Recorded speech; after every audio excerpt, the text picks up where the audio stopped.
목이 많이 잠겨서 듣기에 불편하실 텐데 이해해 주시기를 바랍니다.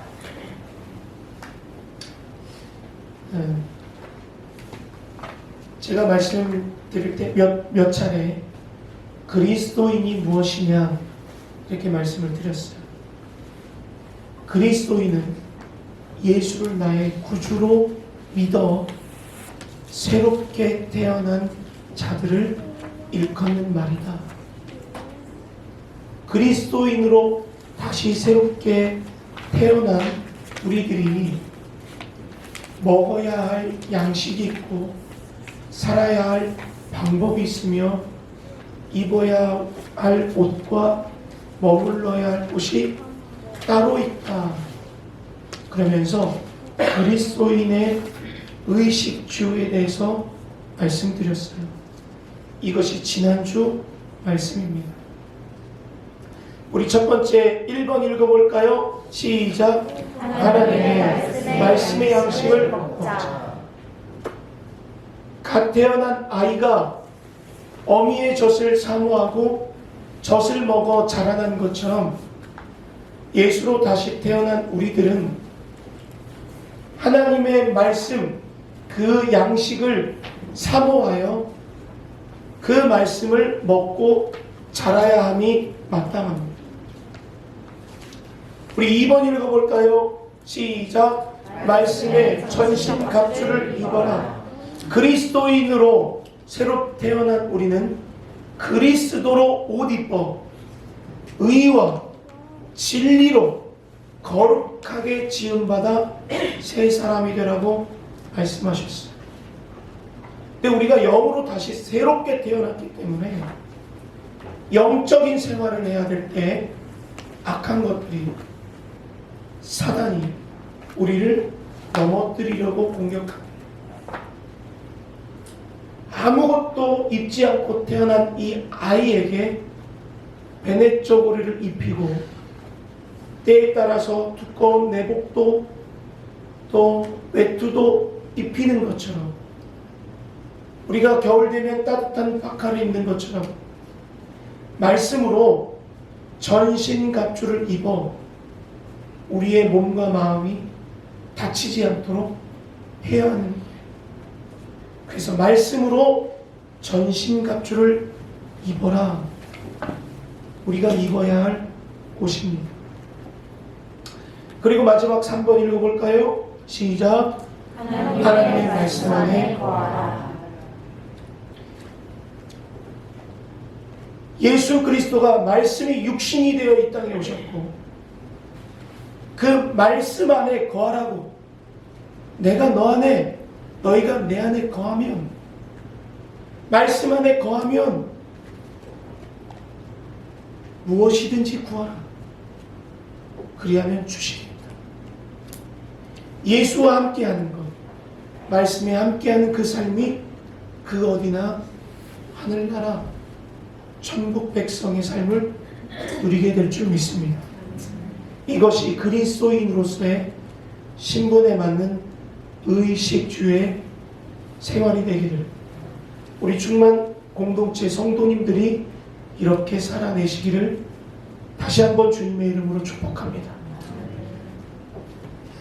오늘 이어서 말씀을 가까이 하라 새 비전을 가지고 두 번째 말씀 시리즈 말씀이 바로 시편 1편입니다. 너무나도 많이 외웠고 또 들었고 알고 시편을 딱 펴면 가장 먼저 길잡이처럼 나오는 말씀이 시편 1편이에요. 시편 1편의 특징이 있습니다. 1절의 시작은요, 복 있는 사람은 이렇게 시작돼요. 6절 끝은요, 악인의 길은 망한다 이렇게 기록해요. 그러니까 시편 1편의 시작이 복 있는 사람으로 시작해서 악인들은 망한다 대조하고 있어요. 그렇죠? 대조하고 있는데 복 있는 사람은 하나님의 복을 받는 삶을 말하고 악인의 삶은 망하는 길이라고 심판받는 삶이라고 말하고 있는데 4절에 그 경계가 분명하게 나오고 있어요. 뭐라고요? 악인들은 그렇게 하지 않는다. 악인들이 복 있는 사람들처럼 하지 않기 때문에 망한다. 다시 말해서 그러면 복 있는 사람들은 무엇을 하느냐? 여호와의 율법을 즐거워하더라. 그 말씀을 주야로 묵상하더라. 그 결과 형통하더라. 이게 복 있는 사람들의 결과입니다. 그러면 그렇게 하지 아니하기 때문에 말씀을 즐거워하지 않고 가까이 하지 않고 주야로 묵상하지 않고 그러기 때문에 형통하지 못하고 어떻게 된다? 바람에 나는 겨와 같다. 여러분, 우리는 그리스도인이라고 말씀드렸어요. 그리스도인의 삶은 그리스도인으로서의 의식주, 말씀을 묵상하고 말씀으로 입고 말씀 안에 거하는 삶을 살아야 된다고 말했어요. 그렇다면 우리 그리스도인의 삶은 복 있는 삶입니까? 아니면 바람에 나는 겨와 같은 삶입니까? 여러분들은 복 있는 사람의 삶을 사십니까? 바람에 나는 겨와 같은 삶을 사십니까? 그리스도인이 마땅히 살아야 할 삶이 복 있는 삶입니까? 바람에 나는 겨와 같은 삶입니까? 당연히 우리는 복 있는 사람입니다. 할렐루야. 우린 복 있는 사람. 말씀을 가까이 하는 자들이 복 있는 사람이고 그렇지 못한 자들이 바람에 나는 겨와 같은 실패한 인생이라면 우리가 다시 한번 2025년 말씀을 가까이 하는 비전을 세우고 묵상하며 나아갈 때 우리가 1년 동안 받을 복이 무엇인지 오늘 다시 한번 살펴보고, 제가 이렇게 강조하잖아요. 말씀을 가까이 하고 묵상하고 즐거워하고 순종하고 따라 사십시오. 그러면 25년 말씀에 기록된 복이 우리에게 임합니다. 어떻게 임하느냐? 오늘 그것을 시편 1편을 통하여서 우리가 나누고자 하는 거예요. 자, 다시 한번 시편 1편 함께 읽겠습니다. 시작. 복 있는 사람은 악인에게 길을 따르지 아니하며 죄인의 길에 서지 아니하며 오만한 자들의 자리에 앉지 아니하고, 복 있는 사람, 원어로는요 아슈레이. 이 뜻은요 행복하다, 그리고 번성한다, 번영한다, 기쁨이 가득한 상태, 이런 걸 얘기해요. 우리가 생각하는 번영은 뭐예요? 재물이 많이 늘어나는 것, 통장의 잔액이 올라가는 것 번영이에요. 우리가 생각하는 행복한 거 뭐예요? 내가 하고 싶은 뜻대로 이루어지는 것. 승진하면 기쁘잖아요. 사업할 때 계약 한 건 올리면 기쁘잖아요. 그런 것들이 많이 이루어지면 늘 언제나 기쁘지 않겠어요? 근데 이 복 있는 사람의 뜻 아슈레이가 이런 물질적인 축복을 얘기하는 것이 아니라 하나님과의 올바른 관계에서 오는 만족, 관계 속에서 오는 번영, 관계 속에서 오는 기쁨, 이걸 얘기하는 거예요. 그러니까 행복한 사람, 사랑하는 사람과 함께 있으면 행복한 상태, 사랑하는 사람과 함께함으로 만족하는 것, 이것이 아슈레예요. 아슈레. 그러니까 다시 말해서 하나님과의 올바른 관계가 뭐냐? 그분과 함께하는 것. 그분을 알아가는 거예요. 서로요 연애할 때요 만나잖아요. 만나면 기뻐. 서로 알아갈 때 즐거워. 막 행복해. 하나님을 알아가면서 행복하는 거예요. 그리고 그 하나님 아버지와 함께함으로 어떤 상황을 만나더라도 그 상황을 헤쳐나가는 거기서 오는 기쁨. 왜요? 함께하는 하나님께서 아버지십니다. 사랑하시고 돌보십니다. 그러니까 늘 사랑을 느끼고 경험하고 체험하기 때문에 이것으로 늘 우리의 삶에 안정감이 있고요. 오늘도 우리에게 샬롬이 많은 거죠. 이것 때문에. 올바른 관계가 있으면 무엇이 달라지느냐? 죄에서 해방됩니다. 아멘이죠. 죄에서 해방돼요. 죄책감이 사라져요. 두려움이 없어져요. 이것이 올바른 관계에서 오는 축복이에요. 복이라고요. 예수 그리스도로 인해서. 그러니 구주를 생각만 해도 이렇게 좋은 그 얼굴 배울 때 얼마나 좋겠어요. 복 있는 사람은 이런 고백이 계속 흘러나가요. 올바른 관계 속에 있는 사람들이 고백이 나오는 거고, 올바른 관계 속에 있는 사람들이 이 복을 누리며 살아간다. 그렇다면 올바른 관계를 맺고 있는 복 있는 사람들의 특징은 뭐냐? 2절입니다. 악인의 꾀를 따르지 아니하고, 1절이에요. 다시 악인의 꾀를 따르지 아니하고 죄인들의 길에 서지 아니하고 오만한 자들의 자리에 앉지 아니한다.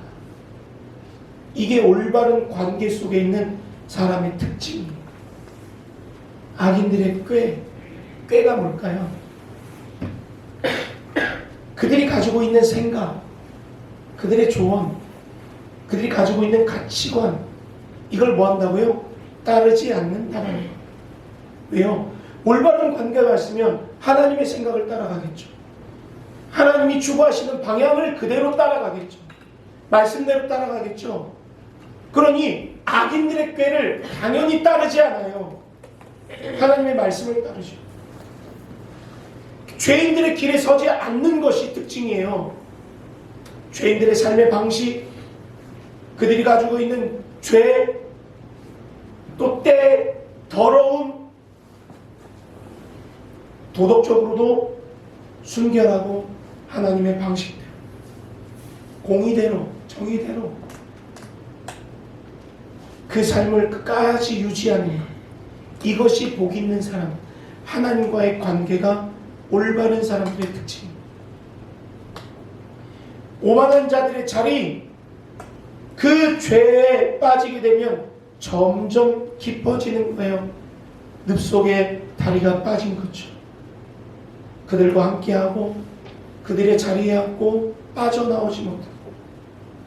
제가 작년 총회 때 강원도 정선에서 총회가 있어서 갔는데 그 하이원 리조트가 숙소였거든요. 저 몰랐는데 가보니까 거기에 뭐가 있냐면 강원랜드가 있더라고요. 여러분 강원랜드가 뭐 하는데요? 다 아시네요. 가보셨어요? 카지노 강원랜드 가보셨어요? 저는 안 가봤어요. 근데 여러분 그 동네가요 뭐가 가장 많으냐면 전당포가 가장 많습니다. 전당포 뭔지 아시죠? 내 물건을 맡겨두고 그 가치만큼 돈을 임시로 빌리는 거. 전당포에 맡겨둔 물건 대부분 찾을 수 있을까요? 못 찾습니다. 강원랜드에 가는 대부분의 사람들은요, 야 가보니까 재밌더라. 야 생겼네 한번 가볼까? 야 나 이번에 강원랜드 갔다 왔는데 나 돈 땄어. 쉬워. 땡기기만 하면 돼. 들은 얘기입니다. 오해하지 마세요.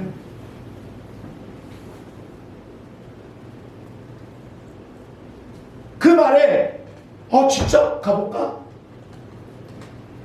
가보는 거예요. 그 소리를 듣고 그 길에 섰어요. 가봤네. 그 자리에 앉았어요. 나올 수 있을까요? 못 나와요. 죄는 이렇게 시작되는 거예요. 올바른 가치관이 있다면 그런 말이 들었을 때 가는 거 아니야. 뭐하러 가? 쓸데없이. 안 가. 따라가지 않아요. 따라가지 않는다는 건 뭐 하는 거예요? 그 자리에 앉지도 않아요. 누가요? 복 있는 사람이에요.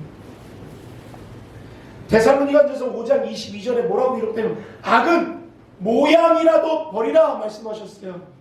할렐루야. 사랑하는 여러분, 악은 그 어떤 모양이라도 버리시기를 바랍니다. 흉내도 내지 마세요.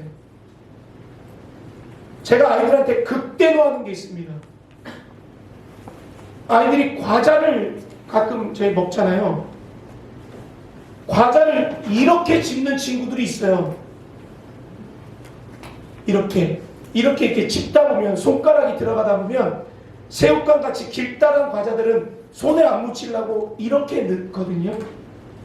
그럼 이렇게 잡아서 이렇게 가요.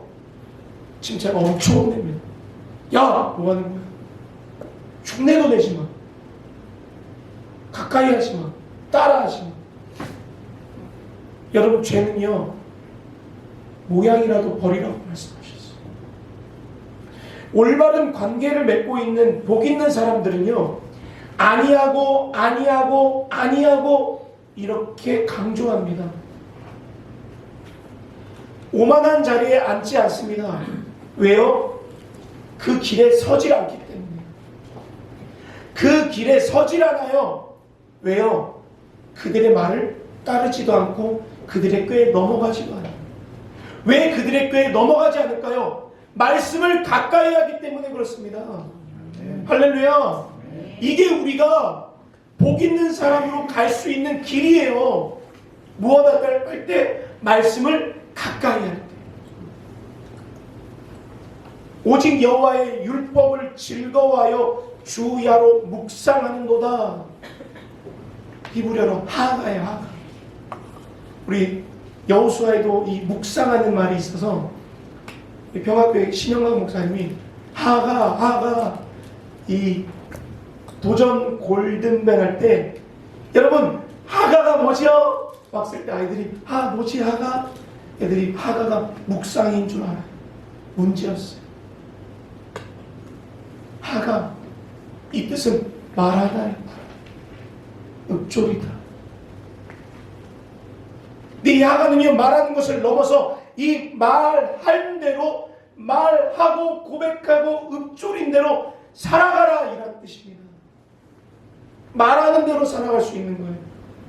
말씀의 삶을 적용하고 내면 속으로 실천하고 그대로 지켜 해갈 수 있는 그러한 삶, 이것이 복 있는 사람의 삶이고 올바른 관계 속에서 유지될 수 있는 삶입니다.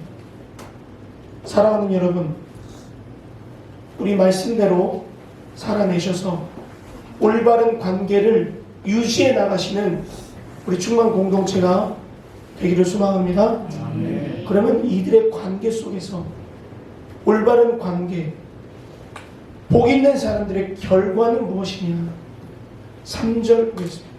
함께 읽습니다. 시작. 신가의 심은 나무가 저를 따라 열매를 맺으며 그 잎사귀가 마르지 아니한 같으니 그가 모든 잎이 다 형통하리로다. 아멘.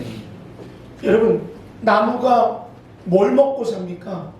여러 가지죠. 흙의 양분도 먹고 살고 햇빛도 받아야 돼요. 그런데 뭐가 있어야 돼요? 물이 있어요. 나무가 물가에 심어진 것 그 자체가 복입니다. 지속적으로 영양분을 공급받을 수 있잖아요. 그러니까 우리가 말씀을 가까이 한다는 건 늘 언제나 악인들의 꾀, 죄인들의 길, 오만한 자리에 앉지 않을 수 있도록 영적으로 늘 능력을 공급받는다는 뜻이에요. 그래야 넘어지지 않을 수 있잖아요. 영적으로 우리에게 늘 언제나 하나님께서 바른 길로 가야 하고 또 그 하나님과 함께 하심으로 누릴 수 있는 그 번영과 하나님을 알아가는 그 삶을 지속적으로 허락하신다는 올바른 관계. 나무가 물과 함께 있는 것이 올바른 관계죠. 우리가 어디에 있는 게 올바른 관계예요? 말씀에 있는 게 바른 관계. 그럼 어떻게 됩니까? 때에 따라서 열매를 맺게 되는 거예요. 나무는요, 열매를 맺는 시기가 있습니다. 아무 때나 맺는 게 아니에요. 근데 우리는 매일 잘 되기를 원해요. 다 잘 되기를 원해요. 그건 욕심이에요. 농부가 농사를 할 때 소출을 많이 거두기를 원하죠. 근데 농사가 늘 언제나 풍년입니까? 아니라고 말씀드렸죠. 잘 될 때도 있고 안 될 때도 있고. 그러나 잘 되지 않아도 하나님이 먹이시고 잘 돼도 욕심내지 않게 하시고 때에 따라서 신앙의 열매를 맺게 하시고 필요를 공급하시고 합당한 은혜를 허락하시고 기도도 응답하시고 믿음이 성장하게 하시고 우리에게 필요한 때에 맞춰서 알맞는 방법으로 공급하신다는 거예요. 그리고 열매를 맺는 나무의 가장 중요한 건 지속성입니다. 잎사귀가 마르지 않는다. 2025년에만 잘 되고 2026년에는 그 축복이 끊어졌다. 그러면 필요 없어요. 그거 가짜입니다. 가짜. 꽃이요. 졸업식 때 저희 이제 아이들 졸업식 때 가보니까요. 그 꽃이 이뻐요. 조금 지나니까 말라요. 왜요? 공급이 끊어졌잖아요. 물가에 심겨져 있지 않잖아요. 그러면 그건 죽는 거예요. 우리가 물가에 심어지고 하나님 말씀에 가까이 하고 올바른 관계를 맺어갈 때 열매를 맺을 뿐만 아니라 화려한 꽃을 필 뿐만 아니라 지속적으로 잎사귀가 마르지 않는 은혜가 우리에게 주어진다는 거예요. 종합해 볼 때 이것이 바로 하나님이 주시는 형통이라는 거예요. 사랑하는 여러분, 25년 말씀을 가까이 하는 재미를 누리셔서 25년에만 가까이 하는 것이 아니라 하나님 앞에 평생 살아가고 그 앞에 갈 때까지 말씀을 가까이 하여 평탄하고 형통한 복을 누리시기를 주님의 이름으로 축복합니다. 마지막으로 악인의 삶을 짧게 살펴보고 말씀을 맺겠습니다. 4절, 5절, 6절 읽겠습니다. 시작. 악인들은 그렇지 아니하며 오직 바람의 나는 여호와 같도다. 그러므로 악인들은 심판을 견디지 못하며 죄인들이 인들의 고립에 들지 못하리라. 아멘. 복 있는 사람과 악인의 길 대조했잖아요. 그럼 4절이 그 경계라고 했는데 그렇지 아니하다. 그래서 어떤 게 있었어요? 형통이 없어요. 잎이 말라요. 열매를 못 맺어요. 그리고 나무에 심겨져 있지 않기 때문에 결국 죽어요. 여러분, 농부가요 기지를 합니다. 기지를 할 때 가라지와 쭉정이를 갈릴 때 겉모습은 있어 보여요. 다 똑같아 보여요. 하나님 말씀 없이 잘 되는 것 잘 되어 보이죠? 무너집니다. 하나님의 계획대로 하나님 말씀대로 순종하지 않고 사업이 잘 되는 것 같죠?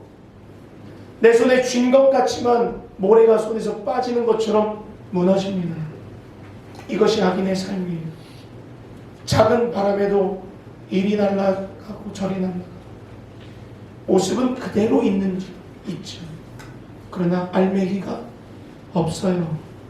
이것이 말씀을 가까이 하지 않는 자의 삶입니다. 또 악인의 심판을 견디지 못한다고 되어 있어요. 말씀이 없는 삶, 어디로 빠져요? 죄인들의 꾀에 빠져요. 그의 길에 서요. 그 자리에 앉습니다. 그럼 결국 공의 하나님의 심판에 결국 견디십니다. 하나님을 사랑하는 자, 그 뜻대로 부르신 하나님의 자녀들이 다른 길로 가는 것을 하나님이 원하실까요? 여러분들의 자녀가 잘못된 악의 모양을 흉내내는데 가만히 두실 거예요? 거짓말을 하고 해야 할 자리에 있지 않는데 가만히 두실 겁니까? 회초리를 대겠죠. 우리가 하나님 앞에 하나님의 자녀로서 말씀대로 살지 않으면 우리는 하나님의 심판과 하나님의 징계 앞에 견디지 못하게 될 겁니다. 그리고 말씀을 떠나서 이제는 하나님을 떠나버린 자들은 영원한 심판 앞에 의인의 모임에 들지 못하게 되는 겁니다. 영적 분리를 의미하기도 해요. 여러분, 너무나도 무서운 얘기죠. 사랑하는 여러분, 우리 모두 말씀을 가까이 해서 악인들이 받는 길에 서지 않기를 바랍니다. 하나님께서 인정하시는 그 길, 여호와께서 축복하시는 그 길, 여호와께서 말씀하시는 그 길, 그 자리, 그 가치관을 가지고 살아가실 때 올 한 해도 하나님 주신 축복으로 많은 것을 누리며 살아가시기를 간절히 바라고 소망합니다. 말씀을 맺겠습니다. 우리 이 시간 찬양할 텐데요. 말씀 앞에서 나는 찬양입니다.